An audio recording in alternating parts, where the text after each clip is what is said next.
Pag namatay ako, I already asked a person to take revenge against 3 individuals.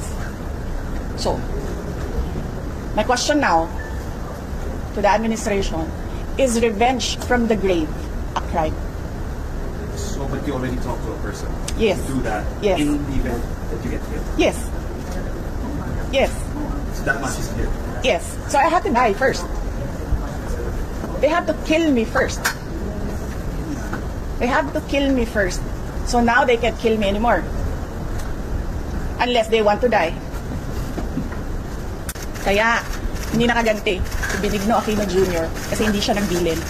But you know, Benigno Aquino Jr. is not Sara Duterte. So, ibang tao din siya. Ibang tao din ako.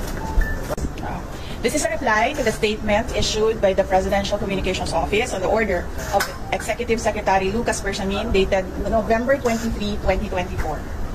The Marcos administration's insistence that the President's life is under active threat is ominous.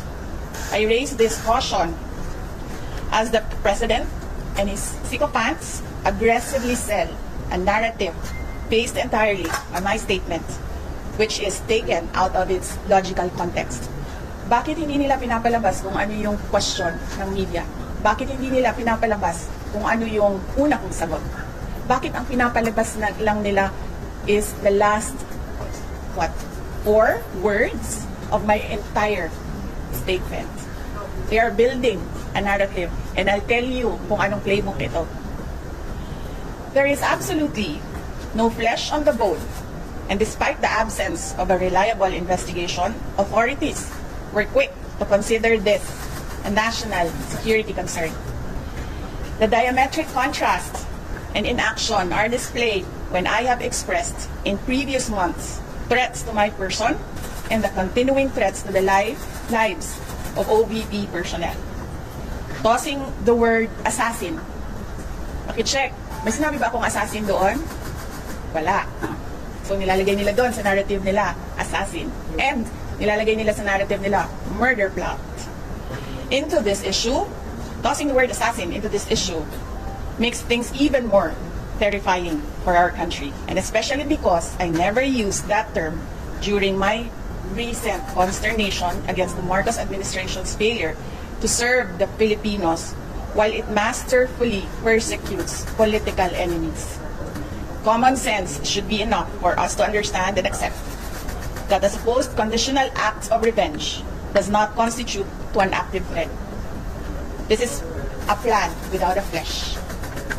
Pag pinipilit mo siya na active threat siya, isipin ninyo ang buong mundo na nanonood. Ganito ba ang kapasidad ng mga Pilipino na mag-isip? Diba? At wala silang pakialam dyan. Pero ako, nahihiya ako na ganito ang kapasidad ng mga tao sa administrasyon. I am confident that an honest scrutiny would easily expose this narrative to be a farce, imagined, or nothing at all. So, may question kayo? You said you were taken out of context, and you also mentioned that they have a playbook. Yes. They're going by. Yes. So, can you explain to us that context, set it straight? Yes. And also explain to us that playbook that we're talking about. Okay, sige. So, the context is, what did I say? I was asked, do you know about the Roman... I'm sorry ha. I was asking for the transcription of all that I said. I did not get it before I came down. So, I have a problem remembering the exact words. Yes. So, there was a question about Romanov, and I said, well, this is the first time that I've heard of that. But I've been warned by 2 persons already. 2. Be careful.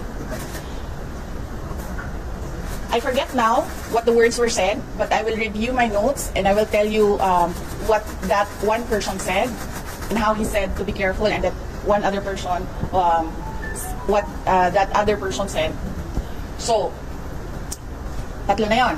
One person warned me, another person warned me, and then I was asked during a press briefing by a media person if I know of these plans, if you can say the word, if that is the correct word to use here, plans. So, I answered.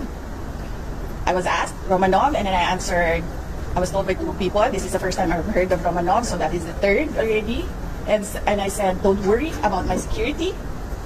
If they kill me, if I die, kapag pinatay ako, or kapag namatay ako, in the context of don't worry about my security.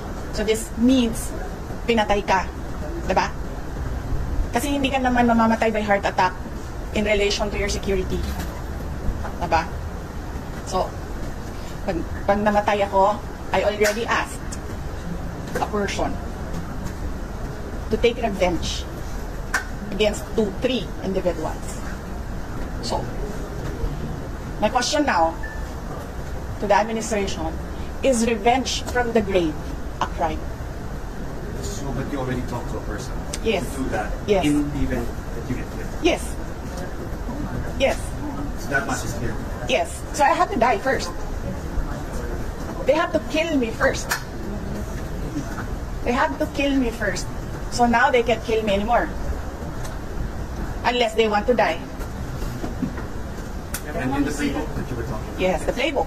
The playbook. Remember, they are known for political persecution. They suppress and oppress opposition. And then somebody was assassinated on the airport tarmac. Diba? They oppress and suppress, and the people were getting angry, frustrated, and what did they do? They created a scenario that there is a national emergency. They set bombs to create a scenario that there is a national emergency, and then they assassinated their political enemy. So that's the playbook. We already saw that in history. So that is my proof. Yes. Ang hindi lang po nagawa ni Benigno Aquino Jr., kaya po hindi siya ano bang tawag yan? Revenge. Ano revenge? Nakaganti. Hindi siya nakaganti. Kasi hindi siya nagbilin. Diba? Kaya, hindi nakaganti si Benigno Aquino Jr. kasi hindi siya nagbilin. But you know, Benigno Aquino Jr. is not Sara Duterte. So, ibang tao din siya. Ibang tao din ako.